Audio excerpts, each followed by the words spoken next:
Lockdown से पहले गीता के घर का नजारा कुछ ऐसा था कि रोहन ऑफिस जाता था और शिविन स्कूल। जिनके घर से जाने के बाद गीता काम खत्म करके बाकी समय आराम करती थी।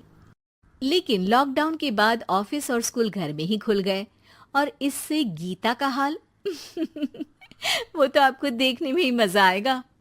शिविन, ओ शिविन, महाराज उठने के लिए क्या 21 तोपों की सलामी लेंगे? अरे बिस्तर से बाहर निकल, ऑनलाइन क्लास स्टार्ट होने वाली है। अरे तुम भी हद करती हो। स्पीकर की तरह चिल्लाने की क्या जरूरत है? दिख नहीं रहा मेरी कॉन्फ्रेंस चल रही है। अब कैमरा और स्पीकर ऑन कर रहा हूं, मुझे कोई शोर नहीं चाहिए। इस पर जैसे ही रोहन लैपटॉप का कैमरा और स्पीकर ऑन करता है तभी कुकर की सीटी बजती है। करा लो अब इसे चुप। लॉकडाउन नहीं हुआ, मेरी मौत का फरमान जारी हो गया। दोनों बाप बेटे ने नाक में दम किया हुआ है। ऐसा बोलकर गीता वहां से शिविन के कमरे में पहुंच जाती है, जहां शिविन अभी भी सो रहा होता है। ओ आलसी, अब अगर 5 मिनट में नहीं उठाना तो आज तेरा गेम और यूट्यूब कैंसिल। माँ की बात सुनकर शिविन बिना 1 मिनट गंवाए उठ खड़ा होता है। उठ गया, अभी नहाकर भी आता हूँ। ये नाटक कहीं और, मुंह पर गीला कपड़ा मार और पढ़ने बैठ। शिविन की ऑनलाइन क्लास स्टार्ट हो जाती है, जिस पर गीता उसे वहां बिठाकर रसोई में चली जाती है। थोड़ी देर में उसे कमरे से कुछ आवाज सुनाई देती है, जिसे सुनकर वो कमरे में वापस आती है। हाय राम, तुझे क्लास अटेंड करने के लिए बोला था, कैमरा ऑफ करके बिस्तर पर नाचने के लिए नहीं बोला था। मम्मी मुझे कुछ समझ नहीं आ रहा, आप बाद में पढ़ा देना ना, वैसे भी अटेंडेंस तो लगी गई है। हाँ हाँ बेटा, जरूर बन जा, तू अभी से हम सबका बाप बन जा। अरे नहीं मतलब कहाँ से लाते हो इतना दिमाग, और पढ़ाई करते हुए ये चला कहाँ जाता है? नाइस क्वेश्चन, दिमाग से पूछकर बता दूंगा। शिविन की बातों से परेशान होकर गीता उसे मारने के लिए जैसे ही आगे बढ़ती है तभी वो कमरे से बाहर भाग जाता है। अब शिविन आगे आगे और गीता हाथ में चप्पल पकड़े उसके पीछे पीछे पूरे घर में दोनों घूम रहे होते हैं। इसी बीच वो रोहन के पास पहुंच जाता है और शिविन को मारने वाली चप्पल रोहन के लैपटॉप पर जाकर गिरती है। ओए माँ! मम्मी, अब पापा को चप्पल मार रही हो?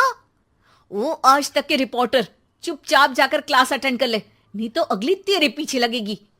इस पर शिविन वहां से चला जाता है, जिसके बाद रोहन गीता से कहता है, इस सर्कस के लिए कुछ बोलना चाहोगी?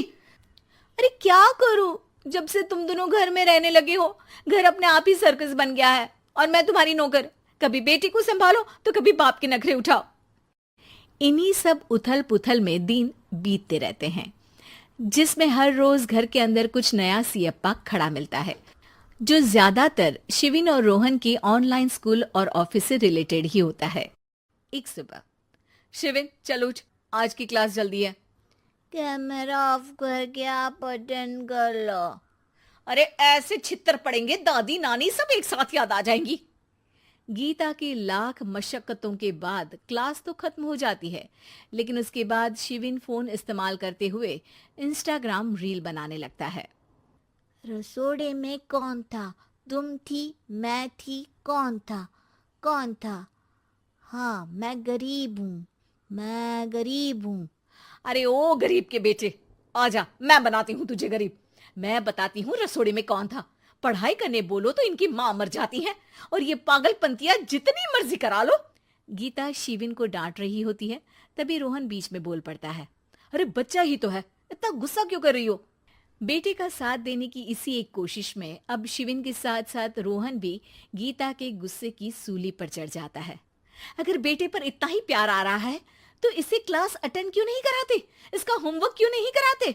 उस समय तो बहुत जल्दी मीटिंग आ जाती है, वो काम मैं करूं और यहाँ इस बेफिजुली की चीज में तरफदारी करके बन जाओ महान।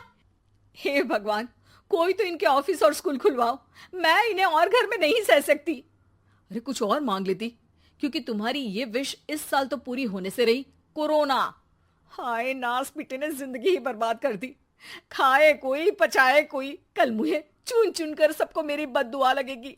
उन्होंने दुनिया का और इन बाप बेटे दोनों ने मेरा जीना मुश्किल कर दिया। गीता वहां से चली जाती है, जिसके बाद रोहन शिविन से कहता है, अरे तुम्हारी मम्मी इतनी भड़की हुई क्यों है? आपकी वजह से पूरा समय घर में रहते हो और उस पर कोई काम कराने की जगह बस ऑर्डर देते रहते हो। अच्छा बेटे, सारा इल्जाम मुझ पर? पूरा दिन तो वो तुम पर ही चिल्लाती है। हाँ, मतलब दोनों का 50-50 है, कुछ करना पड़ेगा। वो कहते ना, make the best out of worst. I have an idea. वैसे तुम्हारी माँ सही कहती है, बहुत जुबान चलाने लगे हो, कम बोला करो। अगली सुबह रोहन और शिविन अपनी गलती को सुधारने के लिए गीता के उठने से पहले घर का आधा काम खत्म कर देते हैं, जिसे देखकर गीता खुश हो जाती है और फिर बाकी बचा काम वो तीनों मिलकर पूरा कर लेते हैं। जिसके बाद अब वो सब मिल बांट कर हर काम में एक दूसरे की मदद करते हुए लॉकडाउन का मजा लेने लगते हैं।